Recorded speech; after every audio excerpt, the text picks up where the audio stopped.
Zalengwa had never seen such prosperity before. Under Queen Naima's rule, the kingdom flourished like never before. The markets were bustling, the people lived in peace, and justice was served to all. But deep in the shadows, danger was stirring. Whispers spread through the land like a silent storm. Kano had escaped his dungeon. No one knew how he had managed it, but those who saw him spoke of a man who had lost everything yet burned with the fire of revenge. His once mighty form was now thin and ragged, his eyes filled with the madness of a man who had been caged for too long. Kano did not just want freedom, he wanted to reclaim his power, and more than anything, he wanted Naima to suffer. Far from Zalengwa, in a desolate wasteland, another lost soul wandered. Tajiri, once wealthy and respected, now walked with nothing but the rags on his back and the hunger in his belly. The villagers had turned against him, cursing his name for the betrayal of his own blood. He had been reduced to begging, his pride long gone. Each day was a battle for survival, and each night he cursed the choices that led him here. Then, one evening, as the sun dipped below the horizon, he stumbled upon an eerie figure, an old man cloaked in tattered robes, eyes burning with an unnatural glow. The air around him felt heavy, charged with a power that made Tajiri's skin crawl.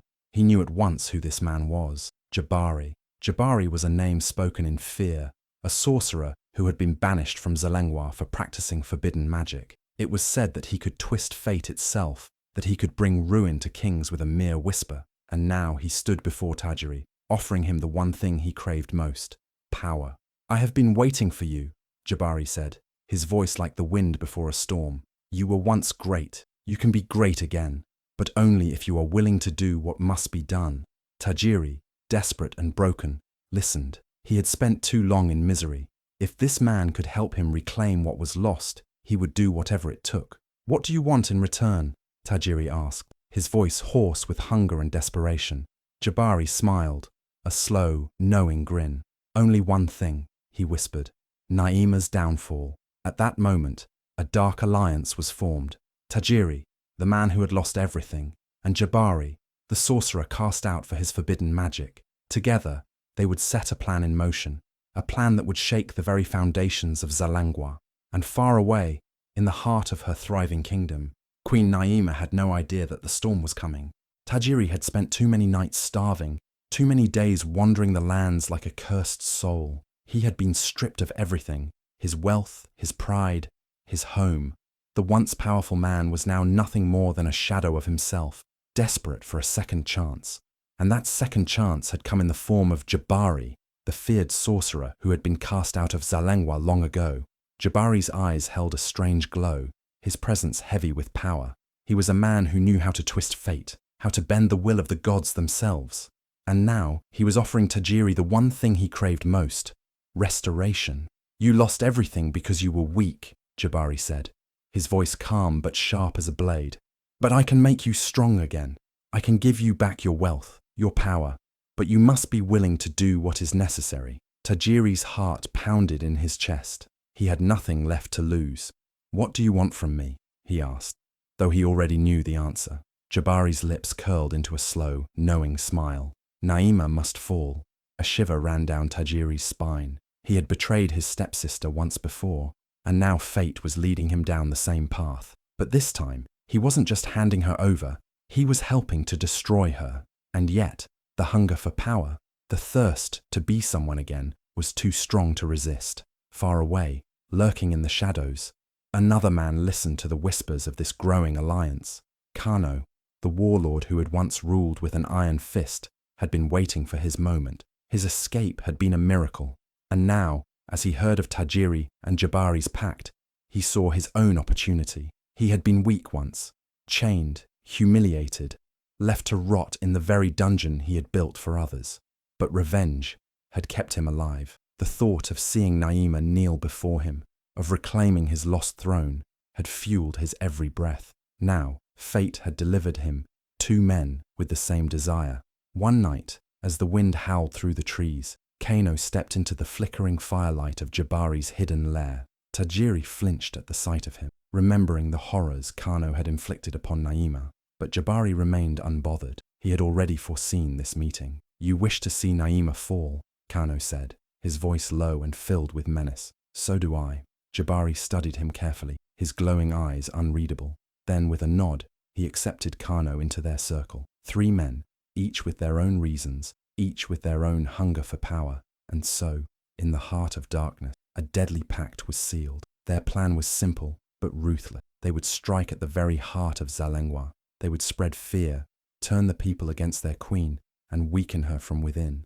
Then, when the time was right, they would take everything from her, her throne, her kingdom, and finally, her life. As the fire crackled between them, a storm was already brewing in the distance. Zalengwa was thriving, but it would not see peace for much longer. A war was coming, and Naima had no idea that the people she once called family and foes alike were plotting to tear everything she had built apart. The night was unusually silent. A thick mist rolled over Zalengwa, wrapping the kingdom in an eerie embrace. Naima lay in her chamber, her body exhausted from the day's duties, but her mind restless. Sleep came slowly, and when it did, it carried her into a world that was not her own. She found herself standing in an endless field of golden grass, the sky above her painted in shades of crimson and deep purple. A warm breeze brushed against her skin, but with it came a whisper, soft, almost mournful. "My daughter!" Naima turned sharply, her breath caught in her throat. There, before her, stood a woman draped in flowing white robes, her hair long and woven with golden beads. Her eyes, so familiar yet distant, held a sorrowful glow. It was her mother. "Mother!" Naima's voice trembled, her feet frozen in place. The woman stepped closer, her expression filled with urgency. "They are coming," she warned. "Darkness gathers at your gates. You must not be blind to the storm." A shiver ran through Naima. "Who is coming? Tell me." But before her mother could speak again, the vision shattered like glass, and Naima woke with a gasp, her heart pounding like war drums. Sweat trickled down her temple as she sat up, her breaths shallow. The warning echoed in her mind. At sunrise, Naima rushed to Elder Zuberi, the wisest man in Zalengwa, the one who had guided her since childhood. He listened carefully, his aged face unreadable as he stroked his long silver beard. "The ancestors speak only when the danger is great," he finally said, his voice heavy with meaning. "I have felt the shift in the winds, Queen Naima. There is something dark stirring beyond our lands." Naima's fingers tightened around the arms of her throne. She trusted the ancestors, and she trusted Zuberi, but Zalengwa was strong. Her people were loyal, her warriors fierce. Who would dare rise against her? She took a deep breath. "We have defeated Kano. Tajiri is no longer a threat. Who else would dare attack Zalengwa?" Zuberi's sharp gaze met hers. Powerful men never stay buried for long. A strange unease crept over her, but she refused to let fear take root. "If there is a threat, we will be ready," she declared, her voice steady. "Zalengwa stands tall. No enemy can break us." But deep in her heart, doubt began to whisper. Had she truly seen the full extent of the danger approaching? Or had she underestimated the storm that was about to consume everything she held dear? The air in Zalengwa was filled with laughter, music, and the scent of roasted meats. The annual harvest celebration had begun, and the kingdom rejoiced in its prosperity. The palace courtyard was alive with dancers, drummers, and storytellers weaving tales of bravery and triumph. Naima, dressed in royal robes of deep blue and gold, watched her people with pride. Zalengwa was thriving, stronger than ever, but unseen in the shadows. Betrayal was brewing. Among Naima's trusted guards was Jabari, a man who had once sworn loyalty to her, but now had greed burning in his heart. Tajiri had found him weeks ago, whispering promises of wealth beyond imagination. At first, Jabari resisted, but gold had a way of poisoning even the strongest minds. And so, on the night of the great harvest festival, he played his part. As the people danced and sang, Jabari slipped away from his post and crept toward the main gate. With a final glance over his shoulder, he unlatched the heavy wooden doors and let the enemy in. Kano's spies moved like shadows, their faces masked, their daggers gleaming under the moonlight. Tajiri followed closely behind, his once proud face now hardened with revenge. They had waited for this moment, and now, Zalengwa was wide open. The first attack came like a whisper, a single torch tossed onto a thatched rooftop. Flames licked the sky, unnoticed at first amidst the festival fires. Then another and another. Suddenly the alarm bell rang. Screams tore through the celebration as the flames spread, consuming homes and stalls in an instant. The joyous music was drowned by shouts of terror. Panic rippled through the people as masked warriors stormed the palace gates, cutting down anyone in their path. Naima's heart pounded. She leaped to her feet as Elder Zuberi rushed to her side. "We are under attack!" he shouted. The words barely left his mouth when the doors to the palace burst open. Tajiri stood there, a cruel smile twisting his lips. "Did you miss me, dear sister?"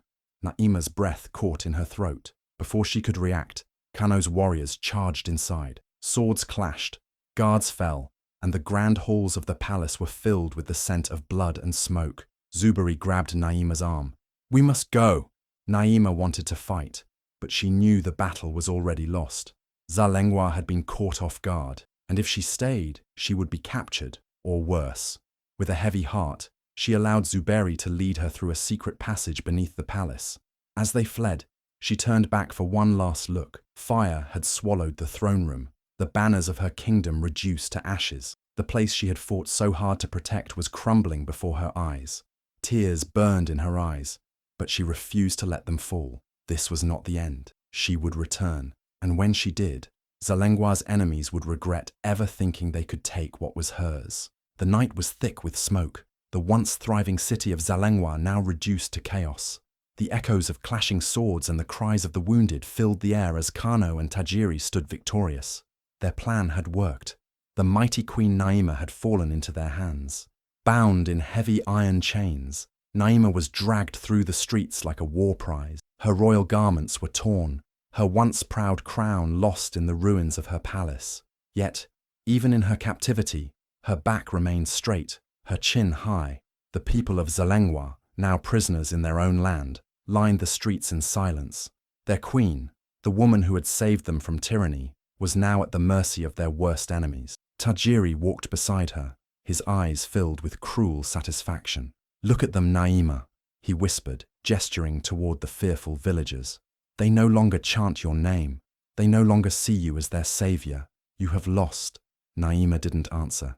She kept her eyes forward, refusing to give him the satisfaction of seeing her break. The procession reached the center of the village, where Kano stood waiting on a raised platform. His dark robes billowed in the night wind, his scarred face twisted into a smirk. He had waited for this moment, the moment he would finally see the woman who had humiliated him, brought to her knees. "People of Zalengwa!" Kano's voice boomed across the square. "Your queen is no more. She is nothing but a weak woman who thought she could rule over men, but tonight she will bow before her true master." The crowd watched in horror as Naima was forced onto the platform. Two of Kano's strongest warriors pressed down on her shoulders, trying to force her to kneel, but she didn't move. Kano's smirk faltered. He stepped closer, his patience wearing thin. "Kneel," he commanded. Naima lifted her chin, her gaze steady. "I kneel before no man." The crowd gasped. Even in chains, even with defeat hanging over her, Naima's spirit remained unshaken. Kano's face twisted in rage. He struck her across the face, the force of the blow sending a sharp pain through her body. But still, she didn't fall. Tajiri stepped forward, his voice dripping with mockery. "You have lost everything, Naima. Your throne, your people, your power. Why fight now?" Naima finally turned to him, her eyes burning with something that sent a chill through Tajiri's spine. Determination. "Because power does not come from a throne, it comes from within, and as long as my people believe in me, I am never truly defeated." A murmur ran through the villagers. Even in the darkest moment, their queen refused to break. A spark of hope flickered in their hearts. Kano clenched his fists. He had expected her to beg, to weep, to surrender. But Naima was stronger than he had imagined.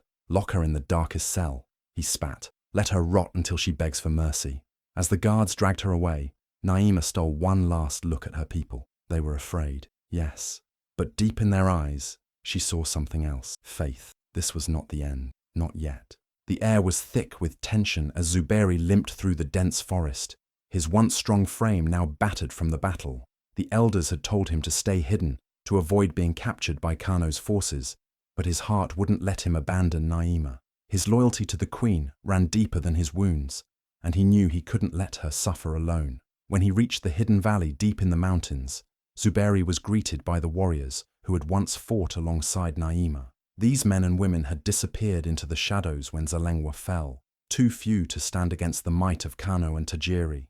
But they had not forgotten their queen, and neither had Zuberi. Their faces were grim but resolute as they saw their leader approach. "Zuberi, what news do you bring?" one of the warriors asked, concern etched in her voice. "Zalengwa is in the hands of traitors," Zuberi replied, his voice low but filled with fire. "Naima has been captured, but she is not defeated. She is more than a queen. She is the spirit of Zalengwa, and as long as she lives, our land is not lost." The warriors exchanged looks, their eyes filled with a quiet understanding. They had been waiting for this moment, the moment when their queen would need them the most. Now, with her fate hanging by a thread, they were ready to answer the call. Zuberi turned to face the tallest mountain peak. "There is a secret you have not been told," he said. "Deep in these mountains lies an army trained in the old ways, warriors who fought in the shadows long before Kano's rise. They have been waiting for the day Zalengwa would need them again. That day has come." The warriors listened in stunned silence as Zuberi's words sank in. The army, hidden away for so many years, was more than just a force of soldiers. They were skilled in ancient combat, trained in the arts that had once made Zalengwa the fiercest kingdom in the land. They were the silent protectors, the guardians of Naima's legacy. "We are ready to fight," one of the older warriors said, his voice steady with resolve. "We will march with you, Zuberi. Zalengwa will rise again." Zuberi nodded, a faint smile tugging at the corners of his lips. "Then gather your weapons, for tomorrow we march. Zalengwa is not lost while we still breathe."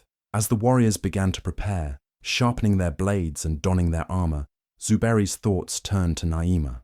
She was strong, but even the strongest could break under the weight of betrayal and captivity. He couldn't let that happen. Not to her, not to their land.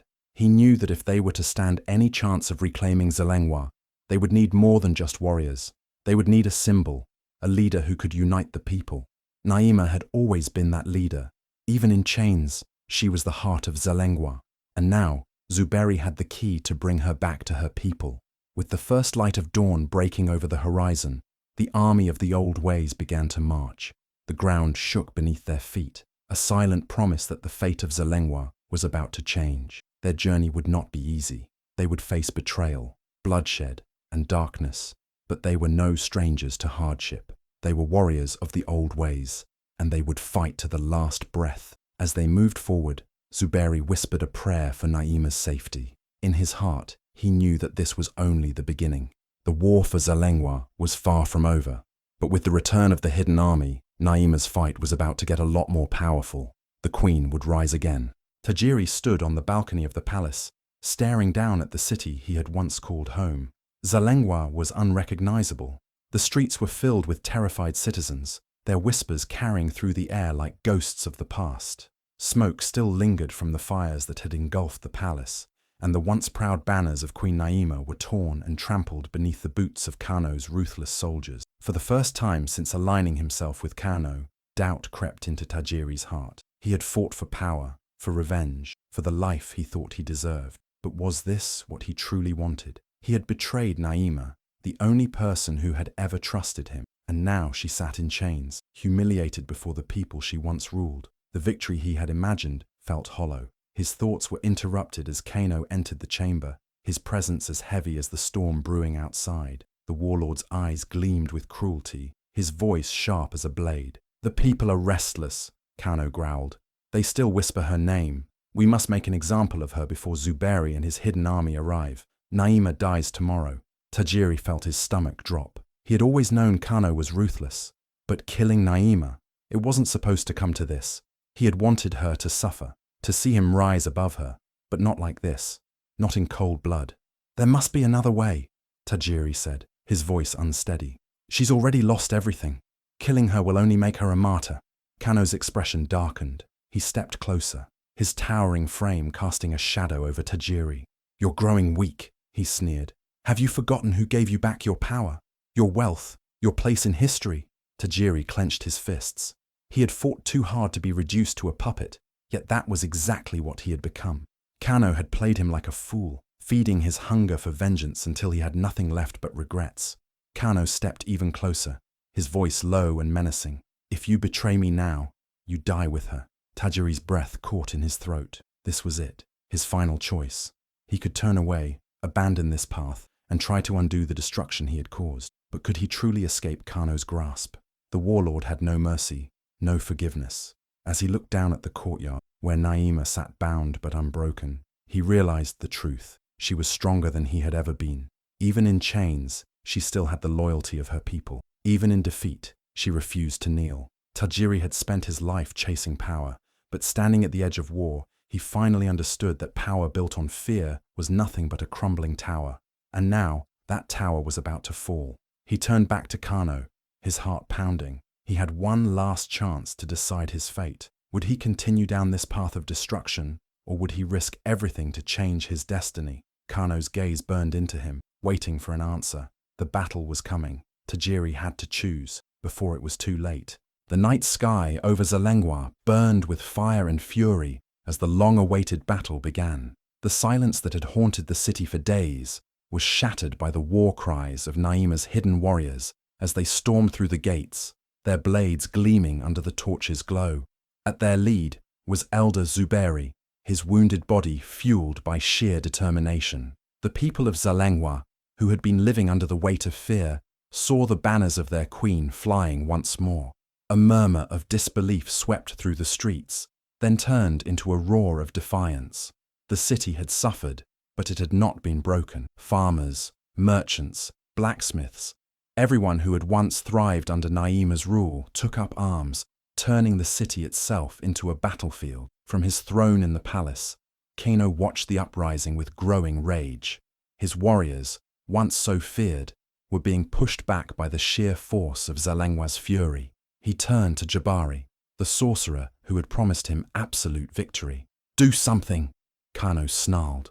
Jabari raised his hands, his dark magic swirling into the air like a storm.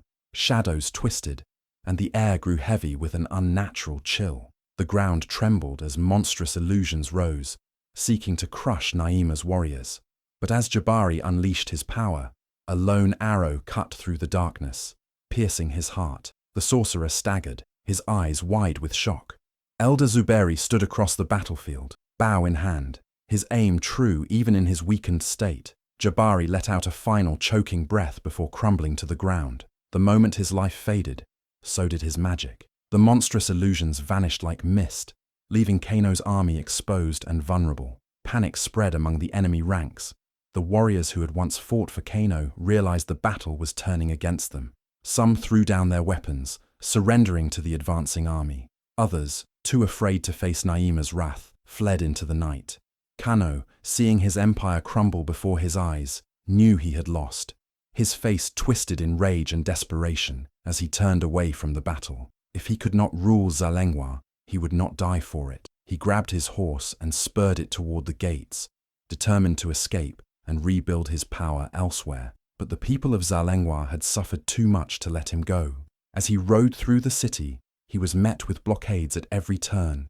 The same streets he had once ruled with an iron fist now closed in on him. Villagers threw stones, warriors cut off his paths, and the voices of the betrayed rose in a deafening cry. "Stop him! Kano must not escape!" Through the chaos, Queen Naima emerged, battered but unbroken. Her chains had been cast aside, and her people surrounded her, their faith in her stronger than ever. With fire in her eyes, she raised her sword, signaling the final blow against the man who had stolen their kingdom. Kano's breath came in ragged gasps. He had ruled with terror, but now he was the one running in fear. The walls of Zalengwa closed around him, and for the first time in his life, he knew what it felt like to be powerless. As the dust settled and the fires of battle died down, Zalengwa stood victorious. The people had reclaimed their land, but justice was yet to be served. In the heart of the city, Tajiri knelt before Queen Naima, his once proud face now filled with shame. The man who had betrayed his homeland, who had schemed with dark forces for power, now trembled as the queen stood over him. "Please, Naima," he whispered, his voice barely audible. "I was blind. I was foolish. Have mercy." But Naima did not answer. She turned to the people of Zalengwa, those who had suffered under Tajiri's treachery. The silence was heavy. Then came the outcry. Voices rose in unison, each one filled with the pain of betrayal. "No mercy," they cried. "He does not belong among us." Naima did not argue. She had ruled with justice, and she would let her people decide. With a single nod, she sealed Tajiri's fate. He would be exiled once more, but this time there would be no second chance. No food, no gold, no allies waiting in the shadows. He would walk into the wilderness alone, knowing that his name would forever be cursed in the land he once called home. Tajiri's hands shook as the guards dragged him away. He wanted to plead, to beg, but the look in Naima's eyes told him it was useless. He had destroyed everything, and now he had nothing left. But if Tajiri's punishment was severe, Kano's was far worse. The warlord, who had once ruled with fear and brutality, now stood in chains, his armor torn, his face bloodied. The same people he had oppressed for years now surrounded him, their eyes burning with hatred. Kano struggled, his voice still laced with arrogance. "You think you've won," he spat. "You think this is over. I will return. I will—" His words were cut short, as heavy chains tightened around his wrists. The very dungeon he had once used to break his enemies now stood open before him. The people of Zalengwa had made their decision. Kano would live out his days in the darkness, locked away in the very prison where he had condemned so many. As he was dragged toward the underground prison, his screams filled the air. "Naima, you cannot do this to me. I am a king. I am—" The heavy doors slammed shut. The torches were extinguished, and in the silence, Kano was left with nothing but the darkness and the echoes of his own downfall. The people of Zalengwa watched as justice was finally served. A new era had begun, one where fear no longer ruled, where betrayal was met with consequences, and where Queen Naima, stronger than ever, stood victorious. The battle was over, but the scars remained. Zalengwa stood victorious, yet the air was thick with the memories of what had been lost. The people, though triumphant, had witnessed betrayal, destruction, and suffering. But through it all, Queen Naima had stood firm. She had fought, not just with swords, but with wisdom, resilience, and the strength of her people. Now, with Kano locked away and Tajiri exiled, she turned her focus to rebuilding. The walls of the palace, once blackened by fire, rose again, stronger than before.